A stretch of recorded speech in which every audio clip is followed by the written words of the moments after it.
Chers élèves, chers apprenants, merci d'être là encore une fois de plus pour ce nouveau numéro du forum École au Burkina.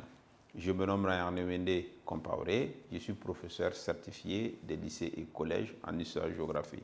Alors pour la séance d'aujourd'hui, je travaille avec les élèves de la classe de 4e en géographie.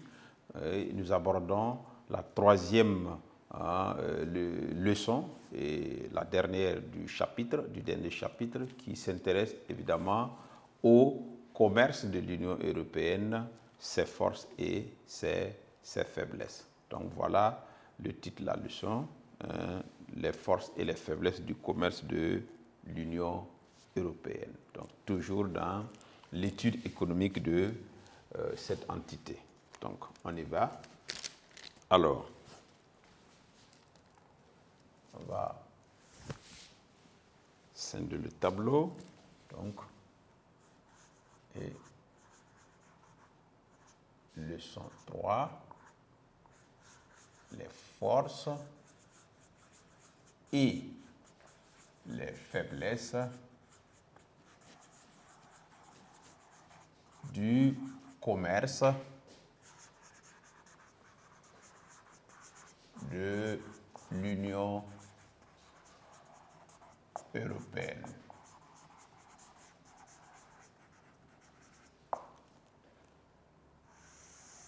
On encadre.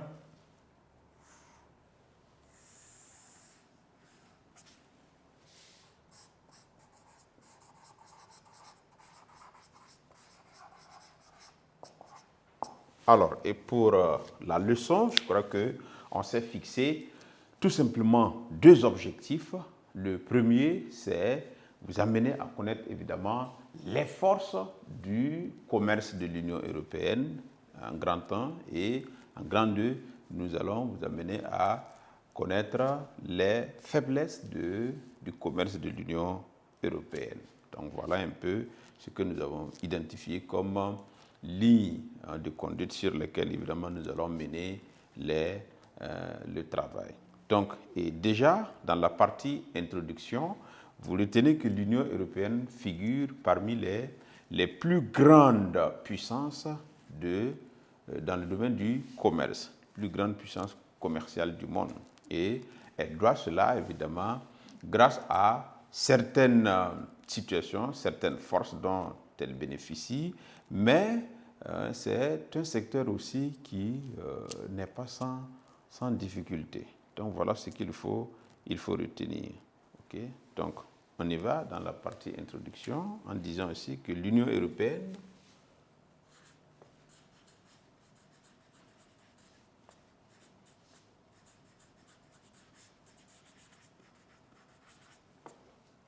figure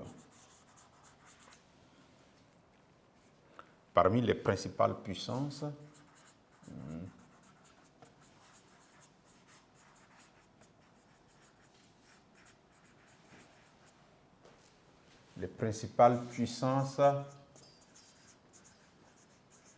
commerciales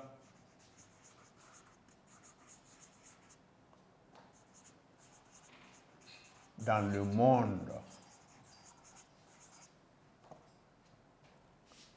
Elle bénéficie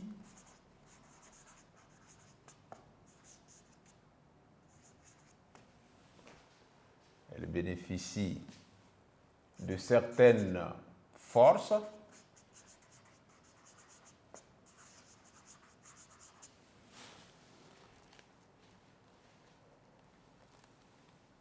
mais le secteur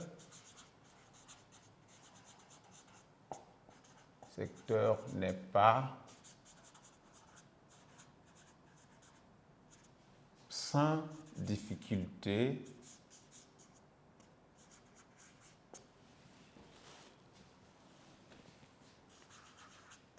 majeure. Donc voilà ce qu'on peut déjà dire. Et en grand 1, nous allons aborder les forces du commerce de l'Union européenne.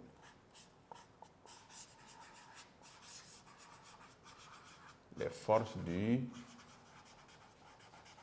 du commerce de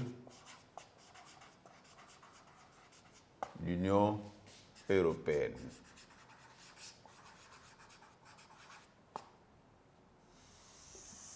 Alors ici, nous avons intitulé seulement ce point et nous les avons recensés. D'accord? Et parmi les forces du commerce de l'Union européenne, il faut noter que l'Union européenne bénéficie du dynamisme de son secteur industriel et du secteur des services. C'est l'une des forces.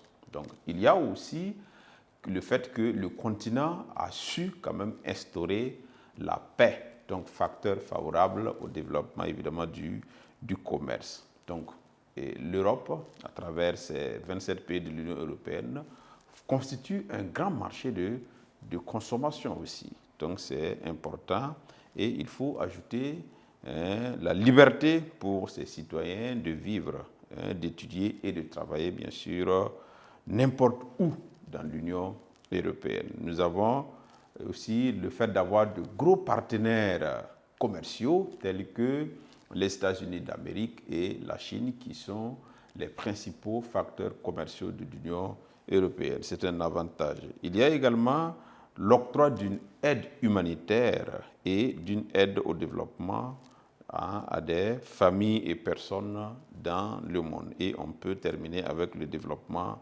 des moyens de transport et de communication qui sont des facteurs qui impulsent évidemment le développement dans le domaine du commerce. Donc voilà ce qu'on peut retenir comme force du commerce de l'Union européenne.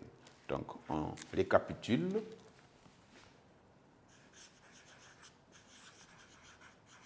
Les forces du commerce de l'Union européenne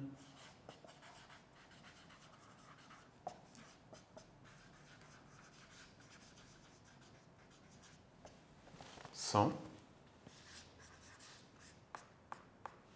alors, première force, nous avons le dynamisme des secteurs industriels et des services. Le dynamisme des secteurs industriels et de services. Secteur de services. Nous avons aussi le fait que l'Union européenne constitue le plus grand marché unique au monde. Le plus grand marché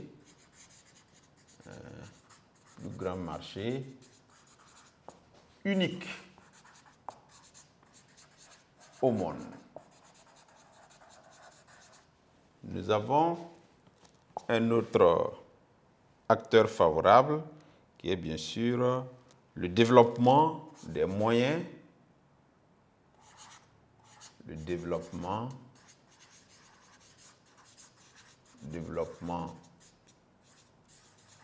moyens de transport et de communication.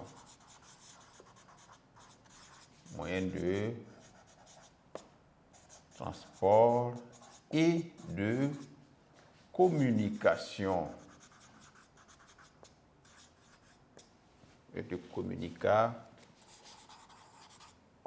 Communication.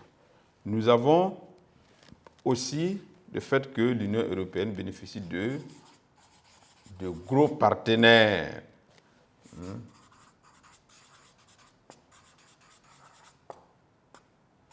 Comme la Chine, les États-Unis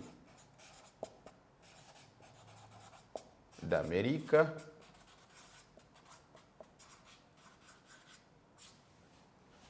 nous avons aussi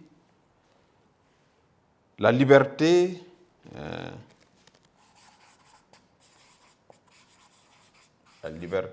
de circuler, d'étudier et de travailler, bien sûr,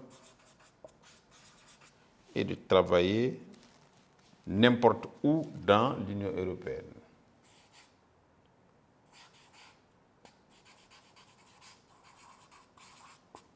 N'importe où dans l'Union européenne.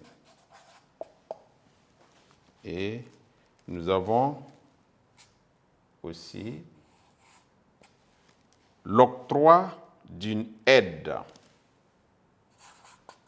L'octroi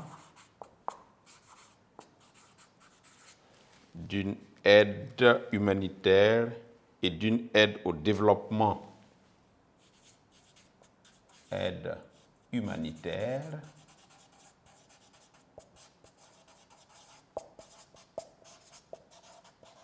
et d'une aide au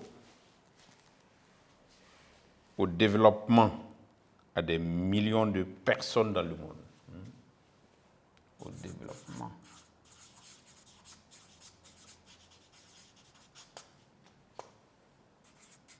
À des millions de personnes. Donc voici quelques forces dont bénéficie évidemment le commerce de l'Union européenne. On récapitule avant de poursuivre. L'Union européenne figure parmi les principales puissances commerciales dans le monde. Elle bénéficie de certaines forces, mais le secteur n'est pas sans difficulté majeure.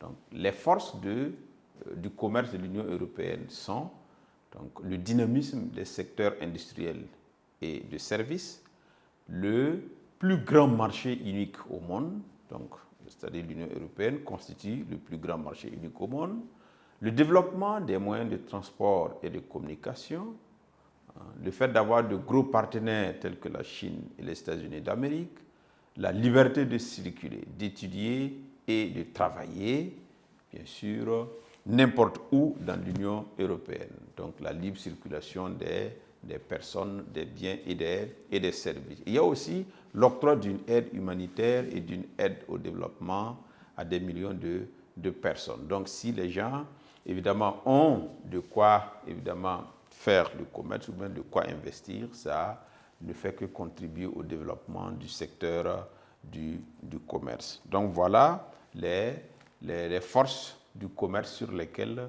nous avons voulu quand même vous inviter à connaître. Et on aborde le grand 2, dernier grand point, les faiblesses du commerce de l'Union européenne. Les faiblesses du commerce de l'Union européenne.